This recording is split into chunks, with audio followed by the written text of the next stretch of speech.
कहते हैं कि गोवा के किंग्स चर्च में 3 पुर्तगाली राजाओं की आत्मा भटकती है और कई बार इस चर्च में आए लोगों को इनकी मौजूदगी का एहसास भी होता है। यहाँ के लोगों का कहना है कि किसी समय यहाँ 3 पुर्तगाली राजा हुआ करते थे। इनमें वर्चस्व को लेकर अक्सर लड़ाई होती रहती थी। एक बार होल्गेर नाम के एक राजा ने अन्य दोनों राजाओं को इस चर्च में आमंत्रित किया और धोखे से जहर देकर मार दिया। जब लोगों को होल्गेर की इस करतूत का पता चला तो उन्होंने इसके महल को घेर लिया। जनता के आक्रोश को देखकर तीसरे राजा ने आत्महत्या कर ली। तीनों राजाओं के शव को इसी चर्च में दफना दिया गया। इसके बाद से ही इस चर्च में भूतों का निवास माना जाता है। जमाली कमाली कोई 2 भूतों का नाम नहीं है, यह तो 2 महान सूफी संतों के नाम हैं जिन्हें इस मस्जिद में दफनाया गया था।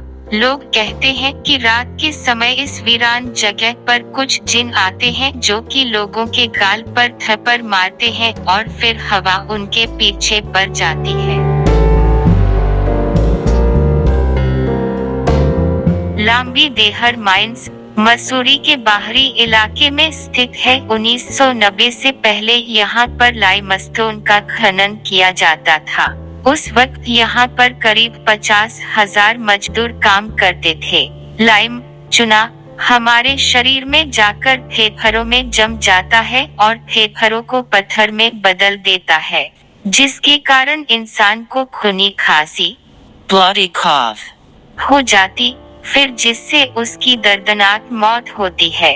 इससे बचने के लिए लाइमस्टोन माइंस के लिए कई सुरक्षा नियम बने हुए हैं, पर लांबी देहर माइंस में इस तरह के किसी भी नियम का पालन नहीं होता था।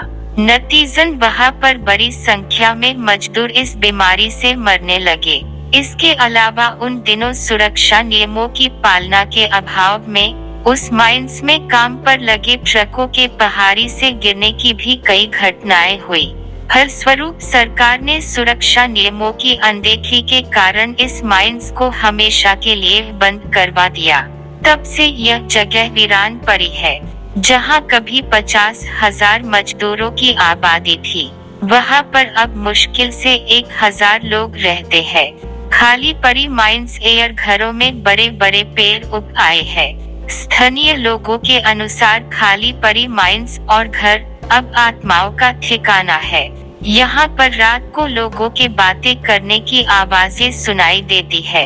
एक और बात जो इस जगह को भयानक बनाती है वो है चलती हुई कार, बस, ट्रकों का अचानक सड़क से उतर जाना, जिससे कि कई बार गंभीर हादसे भी हो जाते हैं। यहाँ तक कि जहाँ पर एक हेलीकॉप्टर रहस्यमयी तरीके से क्रैश भी हो चुका है। यह सभी बातें मिलकर इस जगह को भारत की मोस्ट हॉन्टेड प्लेस की लिस्ट में स्थान दिलाती है।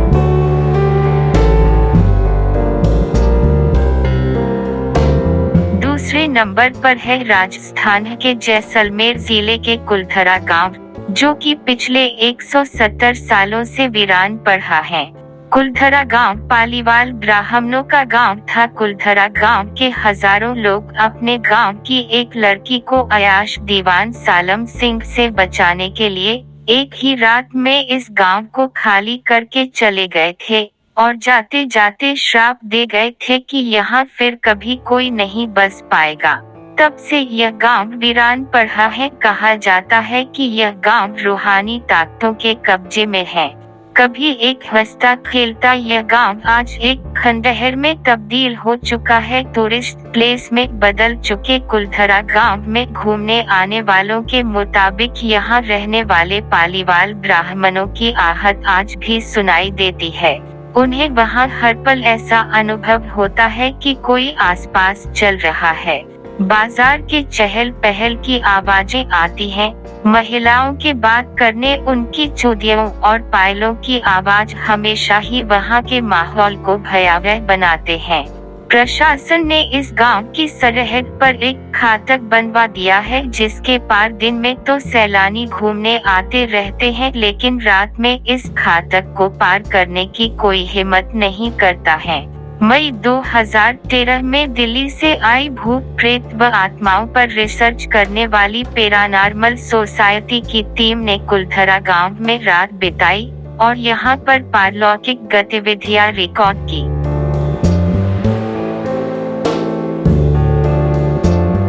भानगढ़ फोर्ट राजस्थान के अलवर जिले में स्थित है। यह भारत का टॉप मोस्ट हॉन्टेड प्लेस है। इसे आम बोलचाल की भाषा में भूतों का भानगढ़ कहा जाता है। भानगढ़ की कहानी बड़ी ही रोचक है। 16वीं शताब्दी में भानगढ़ बसता है। 300 सालों तक भानगढ़ खूब फलता फूलता है। फिर एक दिन यहाँ की एक सुंदर राजकुमारी पर काले जादू में महारत तांत्रिक सिंधु सेवरा आकर्षित हो जाता है। वो राजकुमारी को वश में करने लिए काला जादू करता है, पर खुद ही उसका शिकार होकर मर जाता है।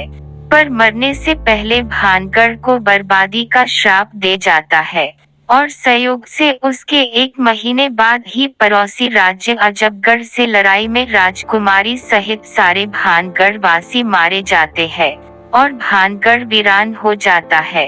तब से वीरान हुआ भानगढ़ आज तक वीरान है और कहते हैं कि उस लड़ाई में मारे गए लोगों के भूत आज भी रात को भानगढ़ के किले में भटकते हैं, क्योंकि तांत्रिक के श्राप के कारण उन सब की मुक्ति नहीं हो पाई थी। यह जगह अब पुरातत्व विभाग अधीन है और उन्होंने सूर्यास्त के बाद इसे किले में नहीं रुकने की सख्त हिदायत दे रखी है।